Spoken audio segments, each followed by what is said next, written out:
ကျွန်တော်တို့ရဲ့နောက်ဆုံးပိတ် last but not least speaker တူတဲ့တော့တယောက်သေးတော့ကျွန်တော်တို့အချစ်ရဆုံးတော့အကြောက်ရဆုံးတော့ဆရာအရန်လို့တော့မတ်တေးတမွန်ကိုသူ့ရဲ့ speech ကိုနောက်ဆုံးပိတ်အနေနဲ့ပြောဖို့စင်မောကိုဖိတ်ခေါ်ပါရခင်ဗျာ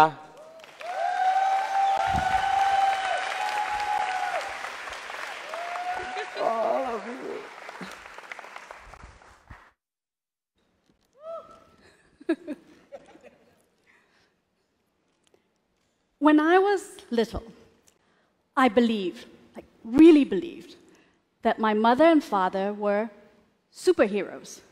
You know, the flying kind with capes? Even now, I can still see clearly the image that I had of them floating gently outside my bedroom window, watching over me and knowing all the answers. Growing up in socialist Burma, now Myanmar, my world was really simple. There was us, my family, our community, the people in general. And there was them, the dictatorship, the administration, the establishment. They were not good. They didn't know how to run the country, and they had taken Burma from the rich lands of my grandparents' days to the hopeless stagnation that we lived in. And when they are gone, we will get back our land of freedom and prosperity.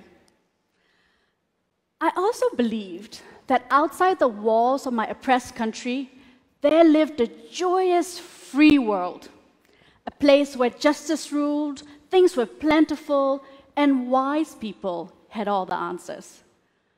I imagined an Olympus-like mount from which these sages looked over the world. They kept that world safe. They got things figured out.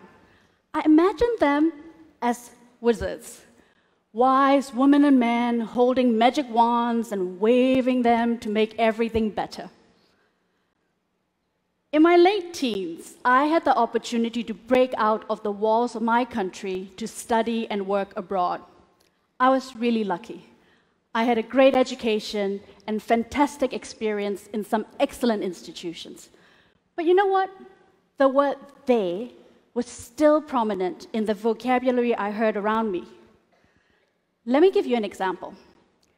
I had a really interesting front row seat of the global financial crisis of 2007, a crisis so bad that it almost brought the world economy to its knees. I was there in the depths of the financial industry when things started to collapse. I had joined investment banking because I'm a nerd who likes challenges. It was an elite profession, and people around me looked like they knew what they were doing. Suddenly, I was in an absolutely hated profession. I was proud that a girl who grew up in an isolated dictatorship could get into a job reserved for those masters of the universe. In the middle of the crisis, when people asked me what I did, I was no longer proud to answer.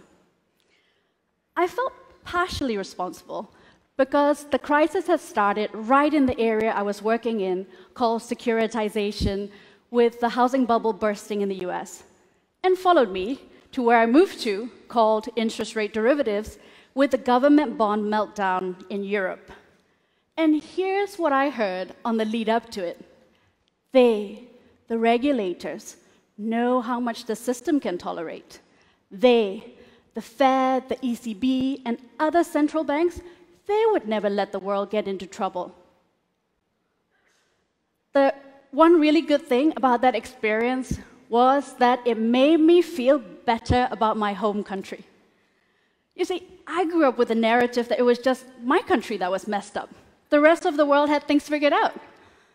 Seeing that this wasn't the case was incredibly scary, but also oddly reassuring. Meanwhile, my country is no longer the isolated, oppressed state. I didn't believe it when I got a letter from my embassy in London, but we were now open to the world and we are a parliamentary democracy. This is what we've been waiting for generations. Remove the boot of dictatorship and up springs a thriving, vibrant country, right? Haven't we always been told how rich Myanmar really is? So much potential, everyone always said. I had been waiting for this moment all my life. In fact, I didn't think it was going to happen in my lifetime. So when my country opened up, I immediately came home, eager really just to have a front row seat to witness the change, but also eager to participate and contribute. In the first few years, they were great. They were actually giddy. Liberalization was in the air. Anyone was visiting, because we're no longer the naughty kid in the playground. We are no longer a pariah state. My own hometown, Yangon, was changing right before my eyes. New businesses, new restaurants, new buildings. I even voted for the first time in my life. This is me and my mom, who's sitting right there. We got up nice and early, queued up, and got my pinkies inked, and I felt that I was a citizen of a progressive country at last. Then came 2016. Do you remember that year? Not a good year. I spent my formative years of my 20s and 30s in the United States and the United Kingdom, two bright beacons of liberal democracy, places where institutions are strong, people are highly educated, and democratic traditions ran deep. At home in Myanmar, we had what we've been fighting for. We won, right? The fight was over. I think many people inside and outside the country expected our newly elected democratic government to wave a magic wand and turn Myanmar into a democratic utopia. But of course, that's not how things work. Nation building is no easy task, especially with the history we have. Suddenly, I started hearing the word "they" in reference to our government, the one that over 85% of the people elected. They could do better. They sound just like the old guys. You know what they are like? It really made me sad and confused. By the way, 2016, just to make things even more fun, every day in the news, we hear that polar ice caps are melting, the oceans are filled with trash, our cities are going to submerge, and we are most definitely facing worldwide chaos and instability. But there too, they, the scientists, the UN, the world leaders, they are going to do something, right? I don't know about you, but I started having serious doubts. So I spent 2016 utterly depressed, lost, and out of answers. I wanted to be a little child again when I thought superheroes knew everything. When I'm even a little bit stuck, I turn to books. Told you I'm a nerd, right? I almost will for the answers to come out of the pages. After the global financial crisis, after agonizing over my country's path to stability and prosperity, after questioning the entire world order, I got lots of books. I read to find the answers. I went all the way back to what it means to be human. Through political systems, economic systems, I asked many questions. And most of all, I asked where they were. Where are the adults in the room? Where are the leaders? Where are the people who are supposed to have the answers? A few years of reading and reflecting, and finally, it hit me. There is no them. There is only us. We need to find the answers. Let me explain. In a human society, how good they are is going to depend on how good we are. Because those scientists, those leaders, those problem solvers, they rise from within us.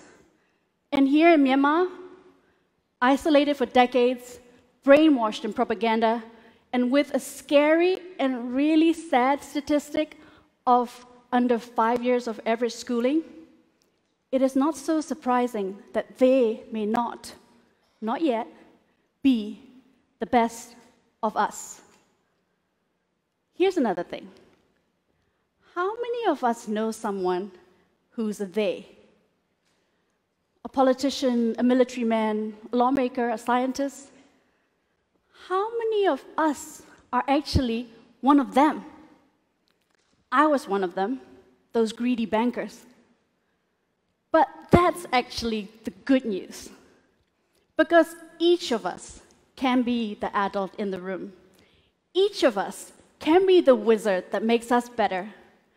In our families, in our profession, in our country, and in the world, we can step up to provide the answers. And that is the challenge that I want to put to each of us. Every day, in small and large ways, let us do something that sends positive ripples. Let us find the time and dig deep for the energy to do more, do better, and be better. And along the way, let us find fellow doers, people who radiate positive energy, people who say, that's our job, we will do it, we will fix it, we will build, that's on us. Because, remember, there is no them. There is only us. Thank you.